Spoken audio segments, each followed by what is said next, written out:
enough to have Treya Taylor. Am I saying that right? Mm-hmm. Okay.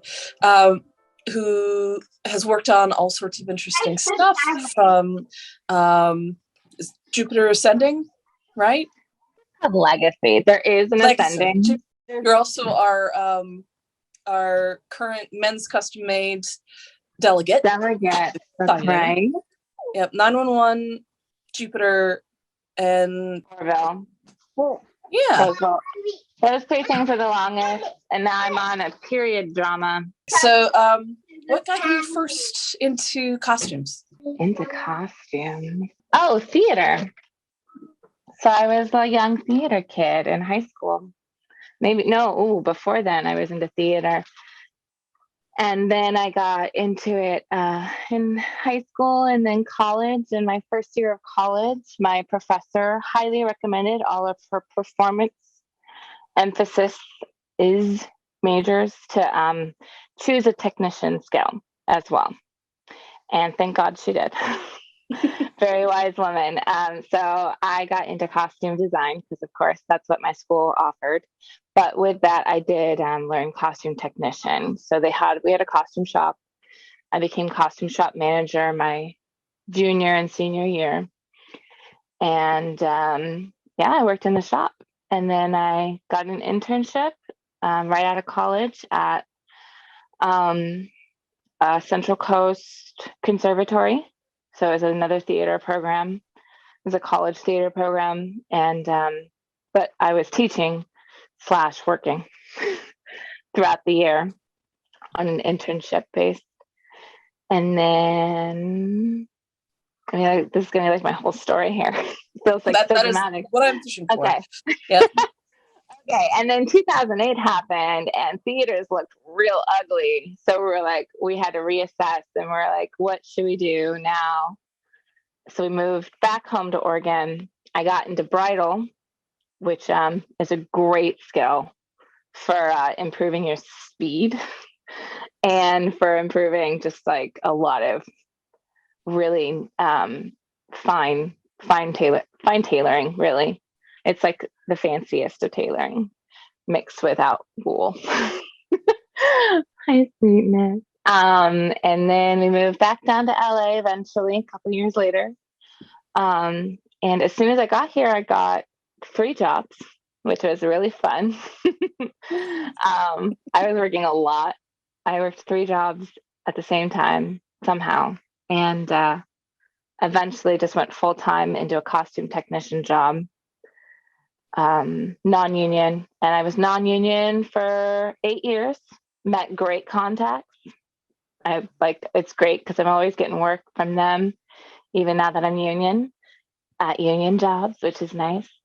And been in union for about 3 years now. So what was the first costume you ever made?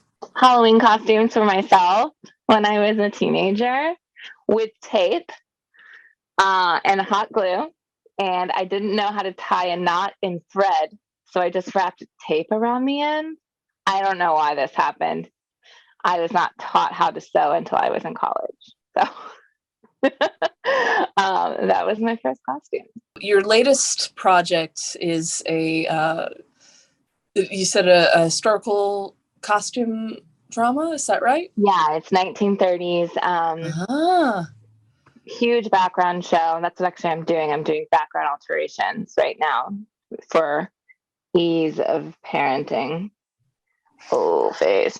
It's just a little bit less pressure of a job right now, which is a good fit for my family. So yeah, a lot of alterations right now, which is great because I'm getting really fast at them. I believe it. It is kind of amazing that you can, balance your career as well as you do, as well as your, absolutely adorable family. It's definitely a difficult balance. Actually, one of the reasons I went into costume technician instead of costume design was after 3 months moving to LA, I found out what a costumer designer does in actual life and how much of a time commitment that was. And I was already married at the time. And I knew that my husband was far more important than any career I could ever have because he's the love of my life. and I was excited to have a family with him. And if I went down the designer path, I knew that would not be the kind of life I wanted for us.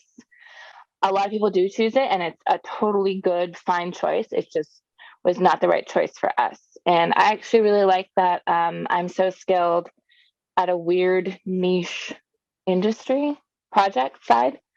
I enjoy the fact that I focused my skill in one area and became really strong in it, and that makes me proud that I can do that in a quick, good, and efficient way. So what's the most detailed thing you've ever worked on? Probably Jupiter's Legacy. We got a little bit too much time for pre-production on that show.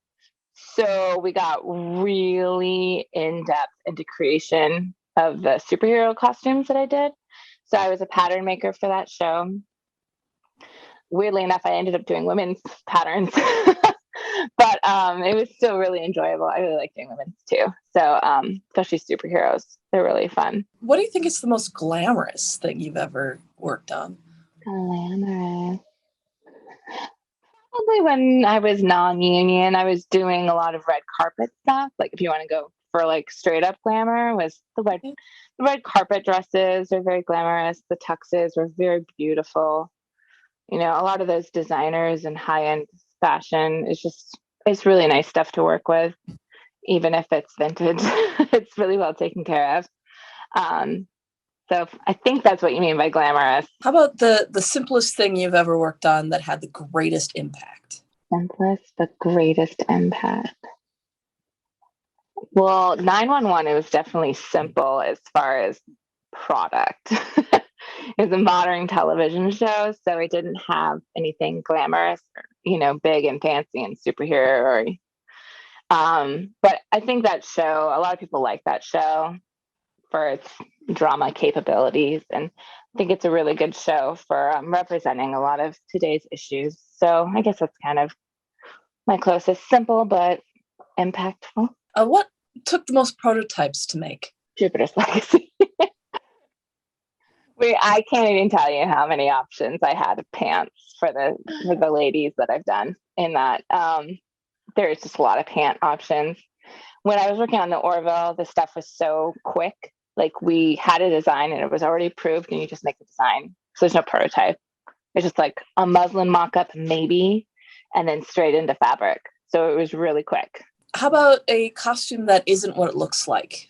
I got to do some really great quick change costumes, theater style.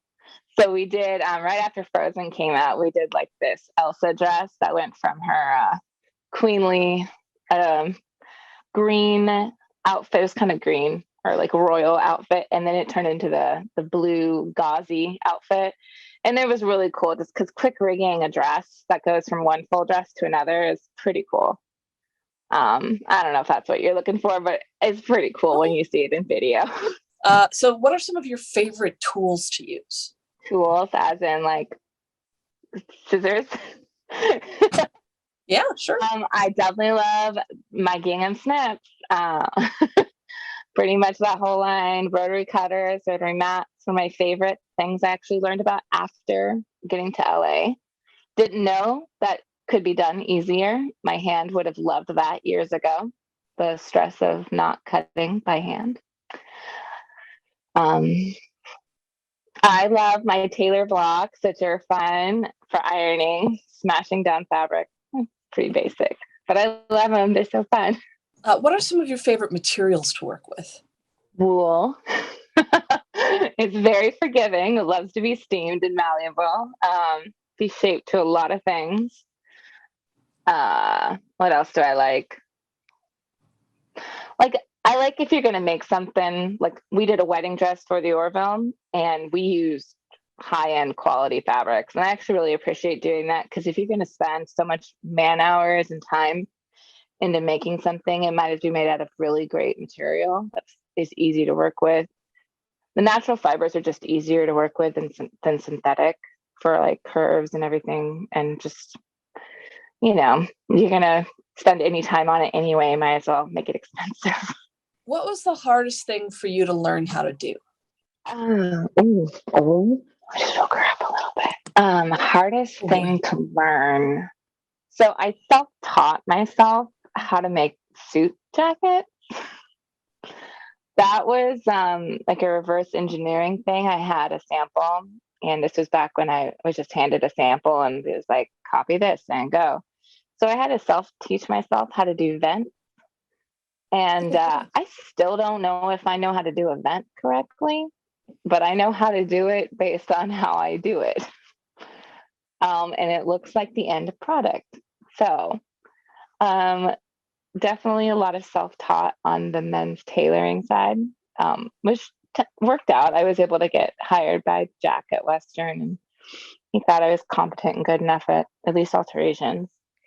And so I think men's tailoring actually has a lot of really tricky things like welt pocket. While I was at Western, I got the guys to teach me how to make a real, like all of the variations of pant, of trouser welt pocket. And there are a lot, by the way.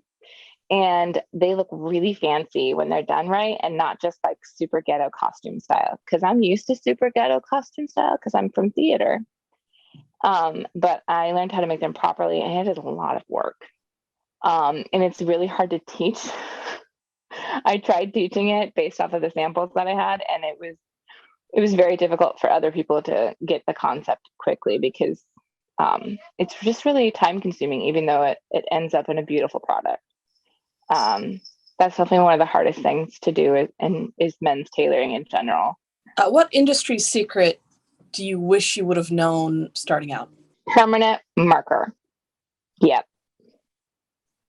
That I know it's the dorkiest thing, but I was doing Cirque du Soleil once, and we had a binder of notes like this big of like all the instructions about they wanted to put a camera in our sewing room. My boss did not allow that, but they wanted to. But we had to measure how many stitches were in an inch, or I think centimeter, because it was metric, and French. And one of their instructions though was to use a certain color thread, and on the back side use permanent marker to change the color. And I have used permanent marker to this day on instances where like you see an extra thread that shouldn't be there and you can just black it out. You can black out tortoiseshell buttons so they kind of look more on the darker side of tortoiseshell, not with the light spots. Weird. But yeah, permanent marker, pretty amazing thing. What is your best fitting room advice? Fitting room? Be quiet. That was one of my biggest hard moments to learn. I'm a pretty chatty person. I like to chat up people. Your 2 cents is not needed in how something looks, though. You can ask questions about fit, but do not comment on the designer's thing, especially if it would sway the performer or if it would insult the costume in any way. What are some of your favorite details to add to costumes? Because I'm the wrong person to ask that, because I love a simple costume without top stitch. Like if I don't have to top stitch it, things went great. That was like my favorite thing on the Orville was top stitching didn't exist in that time period. So we didn't have to worry about top stitching, which got really hard on some things. But the kitty, it's like half an animal. He was doing it's like a pelt. Yeah. So I mean, I kind of like things that are, almost invisible work. Like a welt pocket with no top stitching looks kind of amazing. But I also, I'm also into the whole military look too on those Avenger costumes where there's top stitching at the yin yang. Those are cool too. How have you navigated through your career? Like what motivated you between going from one job to another and from theater to film and so forth? Unfortunately, I got a theater degree, which let me tell you, there's not a lot you can do with that unless you want to teach. And I didn't really want to teach. I did want to go and is that cat missing an eye or blind eye? Yeah, she has cataract in one eye. Nice. So she's an Odin kitty. It's kind of terrifying, but awesome. Yes, that cat needs to be like the face picture of this entire thing. So, Yes. theater. I wasn't a theater degree. So my husband had a theater degree. So we decided we could either go to New York or Los Angeles. And I had family in LA, as well as it's on the West Coast, which was preferable for us since we're from Oregon. And we figured if we're going to be poor, we might as well be warm and poor and not cold and poor. Um, so that kind of made up our minds. And I quickly discovered how low theater pays. I worked for Universal Studios in their dressing department for their walkarounds that they have at the theme park, and that is a form of theater. It's just not like the LA Opera, which didn't pay much more. So even like the highest end theater around here is very low budget, very low. I tried to work at a college once, and they wanted to pay me like not enough and only part-time hours too. So it wouldn't have been able to sustain our living here. So I haven't really, I'm a pretty bad theater kid. We haven't seen a play for like 5 years. I think we saw The Lion King at the Pantages, and I was really excited to see that because when I was a little kid, that came out and on Broadway, and I was so obsessed with that costuming. I love puppets. Puppetry is amazing. And so getting to see that was really cool. But other than that, like we don't even go and see local theater. We're horrible theater kids. I hope you keep this in this. Anyway, yeah, so chose film because it was better paying. And once I found the union, there's a lot of misinformation about the union, I have to be honest. When I first moved here, I was told don't bother. I was told you have to have a bunch of contacts to be able to work anyway. It was like a big word of mouth. And I was always really, really, really steadily employed in my non-union work because I was always good, and I think I bounced between two shops for like the majority of the 8 years, and sometimes I worked both of them. I worked 6 days a week when I was parentless, and then I worked at a specialty shop that was non-union as well, and so I never had a trouble getting employment. And then I had a family, and I really realized maybe I should get health insurance. And the union has health insurance. And then I found out when you work on union shows, the pay is a lot better as well, which was a deciding factor to pursue getting into the union. What's a technique or project that gets you excited? I'm a pretty big fashion dork. So pretty much like hand sewing a suit would make me really excited. Like doing all the little bespoke details to get that perfect curvature in a wool suit, that would really make me happy to like show up to work to do. To be given the time to do that, that's a rare thing to get the balance of those two. I have worked a couple jobs where I've gotten to do that. Like I've just gotten to really put some actual hours into hand stitching and curving out collars and lapels by hand. And it's pretty amazing to do. That would be my choice. What is the most challenging part of your job? As most people would say in this industry, work-life balance is the hardest thing. I know. I think I was talking with you recently about this. It's there's a lot of information about negotiating for your pay scale and negotiating for your kit fee. But for some reason, when you get on the phone or when you get to an email or something, it's not even an option. So you kind of feel like you should take what you're offered, which is is a fine thing because honestly, it is beggars can't be choosers a lot of the times. Like I don't. Sometimes I do have a lot of job offers at once, but I'm not the kind of person who leaves a job. So if I'm on a job, I will be there until it finishes or until they fire me, which I've never been fired, but I will be there as long as I can. And then I will find another job. But And it's fine. It's totally fine. The rates are really high compared with non-union. So honestly, my family is fine, but I am the only worker in my family. So it does behoove me to pick the best and largest paying project to support my family, slash pick the one with the best time scales, because I do have a family and work-life balance is a thing, and it should be important to those who want to make it important. So how did you originally get into the union? Western Costume Company, WCC. I heard that they were looking for someone to hire, and it was in the men's department. And I thought that I was strong enough in men's that I could apply for it. And I met with Jack, and basically, I think I was one of 13 applicants, and I was the one who lasted 8 hours. So he hired me.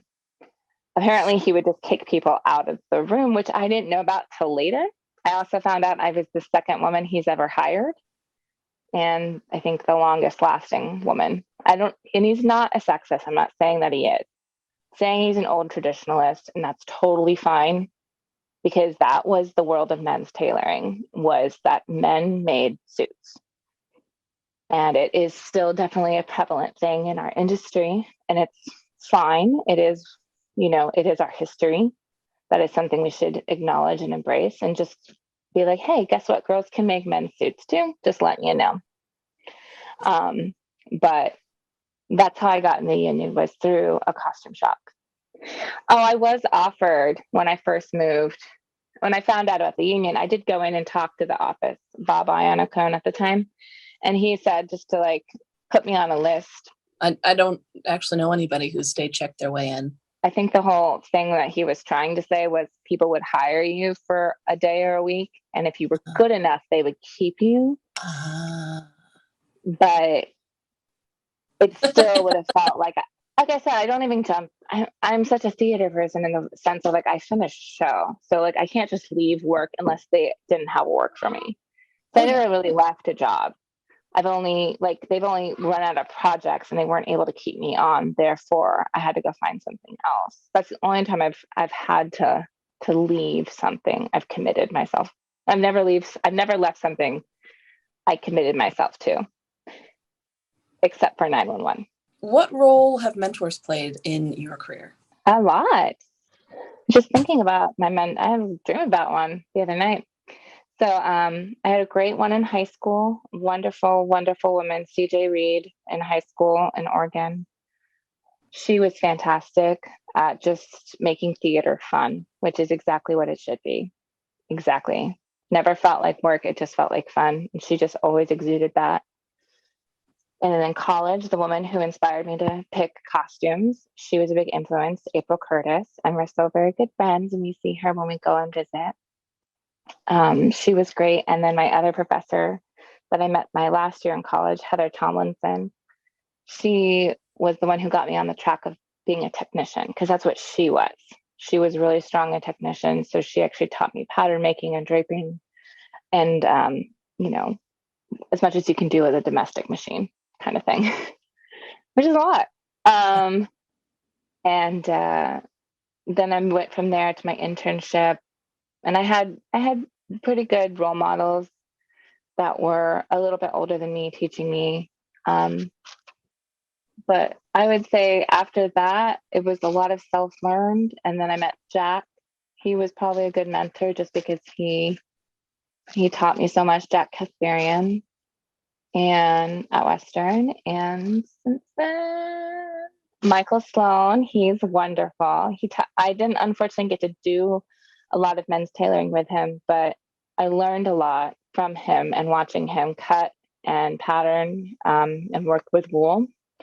He is an amazing tailor, and I am so grateful that I was able to work a show with him, just to be near him and watch what he was doing.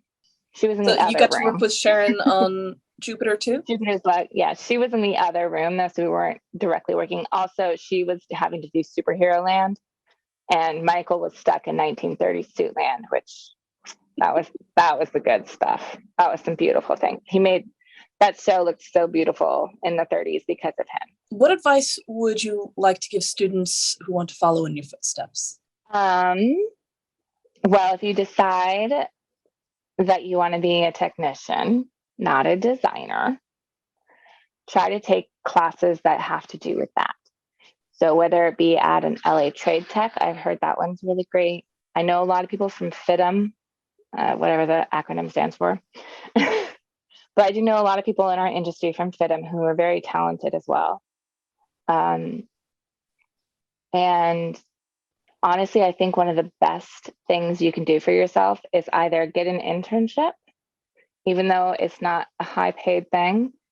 You can find out very quickly if you are skilled enough to be in this industry or not, because you have to have a combination of skill and speed to be able to do this job effectively.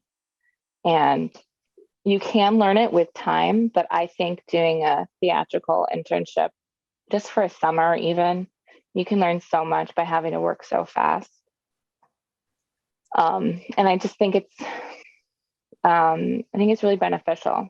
Kind of opens your eyes to what this world really is. Good stuff. What kind of skills would you like to see in new workers coming to work for you? Listeners. I've always been a really good listener. I've always been one to ask questions of whoever I'm working with, whether they're my direct boss or whether they're even a coworker. Every time you enter a new shop, it's a whole new environment. So you want to make sure that you are respecting the work, that you're adhering to the skill level that they want from you. Because sometimes they just need something quick and dirty because that's how much time there is. And you cannot spend an hour on a sleeve hem. You only have 10 minutes. So you need to pick the sleeve hem that's going to go fastest, not the real one. So adhering to like what kind of shop you're in and what kind of work you're doing. And if you're switching between doing really fast and dirty to really nice and clean and proper, then, that's what you got to do. And that's okay. How do you choose which projects or employers to work for? As you may know, my first job, 911, I didn't know. I didn't know what to look out for and I didn't know what to ask. And that is a perfectly fine job for a lot of people. I just wasn't a good fit for that job. It is a great show. It is a great group of people who work on it. It is fantastic. It was too many hours for me. I was not prepared as a nursing mother to commit 14 plus hours multiple times a week to a show and your own life and your own health and your own loves and connections and everything like that. They do matter more than shows. So you need to figure out what does matter. And if you are someone who can be like, I love 14-hour days, give me that overtime. I want to go to Tahiti. Enjoy it. That's totally fine. You can go to Tahiti. I don't care. So that is one thing I learned from joining the union was you just have to, it's kind of tough. I will be honest. I do feel like I'm somehow letting people down because I put boundaries on my own time. Currently, I'm working a job right now where I told them I would work 10 hours a day, which is a lot of hours, by the way, to me. I'm like, I will give you 10 hours. That's a lot of hours. And everyone around me, though, is working 12 hours. And so I do have a little bit of like, oh, am I not pulling my own weight? Am I not doing enough? Am I not, chipping in like everyone else is? And I just have to kind of step away and be like, you know what? The job that I'm hired for, I am doing enough. I'm getting everything they need done. I just need to accept that and go home for the night. And it's fine. And I am okay with it because I'm grateful to come home after 10 hours and spend time with my little family. Hello, baby.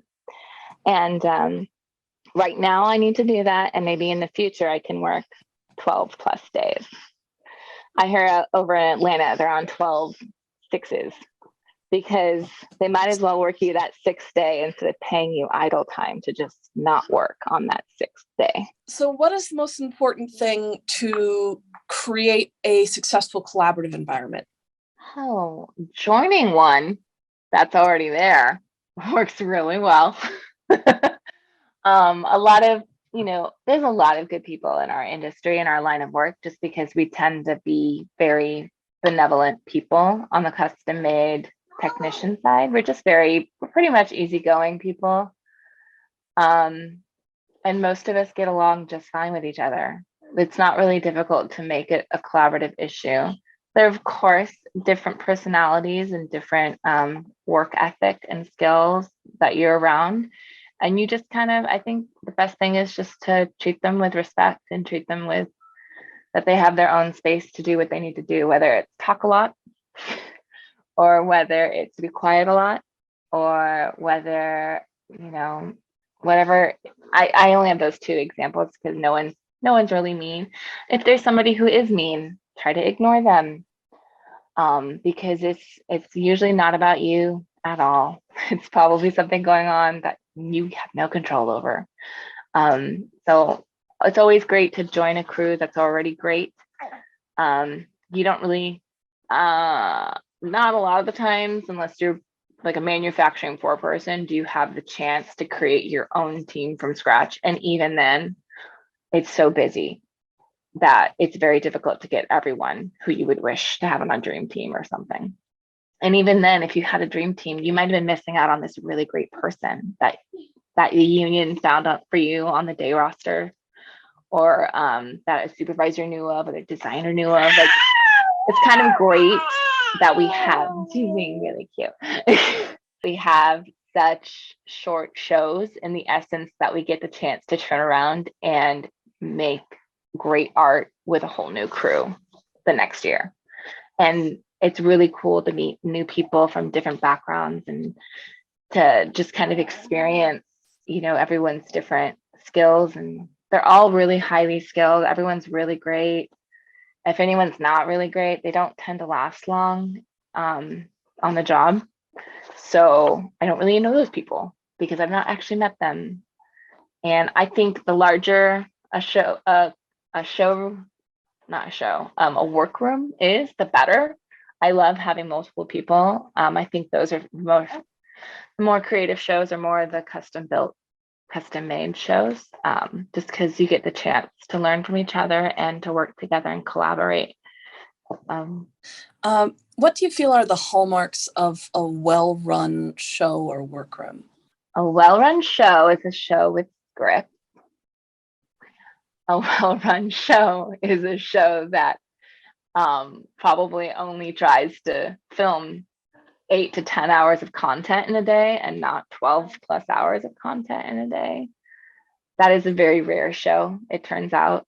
There's no really need to overschedule things as much as they're being overscheduled, because it just causes people on the front and back ends to have longer hours for no purpose. Like, you can have really skilled people doing your dressing, like in finished costumes, on both the AM and the PM side. But if the shows last so long, they have to double that hiring, and you don't have the same person doing the same job, or you have the same person doing the same job and they work too many hours and they get burnt out and they end up leaving the show. Or a workroom. A workroom. Oh my gosh, to have someone like Michael Sloan, honestly, who says literally, and I don't quote because I might get it wrong, it's been a couple of years, but he said there is absolutely no purpose of working over 10 hours because you are just too tired to do this manual skilled labor job. At that point, you're going to make mistakes, especially if you're cutting. You can injure yourself. You're going to get burnt out quicker. There's just no need to work more than 10 hours on a show. So having a showrunner like that would be amazing, just because I think someone like that stands up for his workers and makes sure that they're protected. As a younger member in this union, I can't exactly stand up and like demand certain things. Although now I do feel like I can, even after 3 years in this union. I just, it's important to stand up for your workers, especially when you're the shop leader. I had a really great shop leaders on the Orville. They always stood up for us. They always respected our time. There was 2 women on that show who were hired on with the knowledge that they would only work 4 days a week, and that because that's what was promised to them. And then when they asked us to work 5 days, they said no, and their decision was respected. They ended up just sending more work out to outside shops and to union shops, but to to get the work done, they would do that, which I think is the correct thing to do instead of asking someone to work what you didn't ask them to work. So I've had really great experiences on Jupiter's Legacy and the Orville for shop leaders. And unfortunately, I was the shop leader on 911 and I didn't know anything or know better. So that was kind of nobody's fault but my own. What do you like to negotiate when you're considering an offer for a job? I always like to negotiate my rates because I think it always behooves us, even if you're in a, how to say this, when I feel like I'm being offered a job that I am appropriately skilled for, I feel like the minimum rate, the standard rate is acceptable for me because I feel like I can give that level of work, or like, I don't feel like I should be asking for more money because of what the job requires. When it's something like it that I know is going to be more needed from me, like more emotional from me, more time from me, more mental capacity from me, especially mental. I try to negotiate for a higher rate. It is very difficult because negotiating is very confusing. I actually prefer if supervisors weren't a part of it at all. If they could just hire you and say, hey, I want this person to work this show.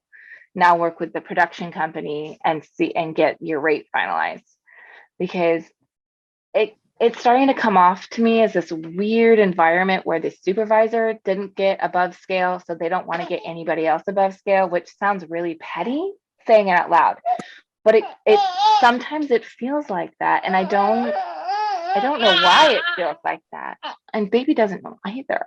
And I don't know if that's the case or if that's just me. Like the only show that I've had above rate was Jupiter's Legacy because our supervisor demanded that we get a certain rate because of the skill set that they were asking of us.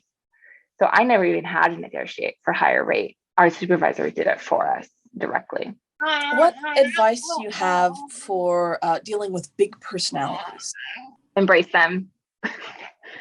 There's no need to make enemies in this industry. We're a really small community. There's a lot of great people who have huge personalities in our industry, and it is okay. They are okay. Whether I've worked with autistic people. I have worked with a range of people, and I think they are wonderful, and they all have a very great skill set to provide. And I think embracing them is the best answer because everyone has something to give. And even if it may annoy you or drive you crazy, just internalize it and focus on something else, because that doesn't mean that they're not a great contribution to the work. Well, it was great talking with you. Thank you so much.